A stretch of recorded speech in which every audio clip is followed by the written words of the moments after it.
What's going on, everybody, and welcome back to our channel. Today, we're going to dive into the world of Bermudagrass and how to water it effectively. Bermudagrass is a popular choice for lawns because of its durability and lush green appearance. But to keep it looking its best, proper watering is key. Let's get started. First, let's talk about why watering is so important. Bermudagrass needs the right amount of water to stay healthy and vibrant. Too much water can lead to disease, and too little can cause it to dry out and become patchy. The first thing we're going to talk about is understanding the Bermudagrass watering needs. Bermudagrass thrives in warm climates and needs about 1 to 1.5 inches of water per week. This can come from rainfall or irrigation. The best way to determine how much water your lawn is getting is by putting a rain gauge out or using a simple can placed in the yard. Measure the water collected each week. If it's less than an inch, you'll need to supplement with irrigation. Second, we're going to cover the best time to water. And the best time to water Bermudagrass is early in the morning between 4 a.m. and 10 a.m. This allows the grass to absorb the water before the heat of the day causes evaporation. Avoid watering late into the evening, as this can lead to prolonged moisture and increase the risk of disease.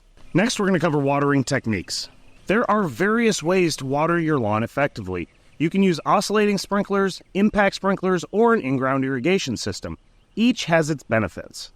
Oscillating sprinklers are great for a small to medium lawn, while impact sprinklers cover a larger area. In-ground systems are more efficient and can be set to run automatically, so those are obviously the number one choice. When using sprinklers, ensure even coverage. Place empty cans around the lawn to check for uniformity of distribution. Adjust your sprinklers if you start to find dry spots. You may need to even supplement irrigation with a garden hose or a separate above-ground sprinkler if you're starting to get dry spots and you have in-ground irrigation. Next, let's talk about checking your soil moisture. To make sure your lawn is getting enough water, check the soil moisture. Use a soil probe or a screwdriver to test the soil and make sure that it's moist to a depth of 4 to 6 inches.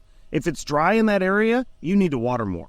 And while we're on it, let's talk about some of the signs of over and under watering. Look out for signs of overwatering such as yellowing grass, fungus, and runoff, and on the other hand, underwatering, which can cause the grass to turn brown and become brittle.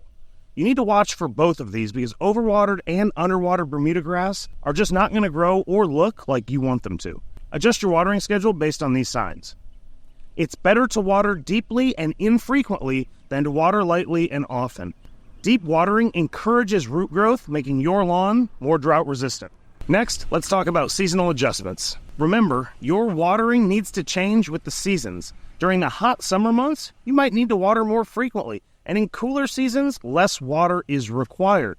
Adjust based on the weather and your lawn's condition. You've got to read the lawn. Its colors will tell you a lot. So if you just remember to read your lawn, water 1 to 1.5 inches a week between weather and irrigation, and listen to what it's telling you. If it's brown, you need to water more. If it's yellowy or fungusy, you need to water less. You need to let the sun hit the lawn and really see how it's going to react.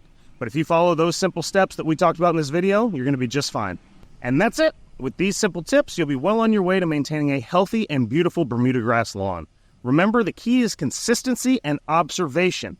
If you found this video helpful, be sure to give it a thumbs up, hit that subscribe button. Thanks for watching, and I will see you in the next one.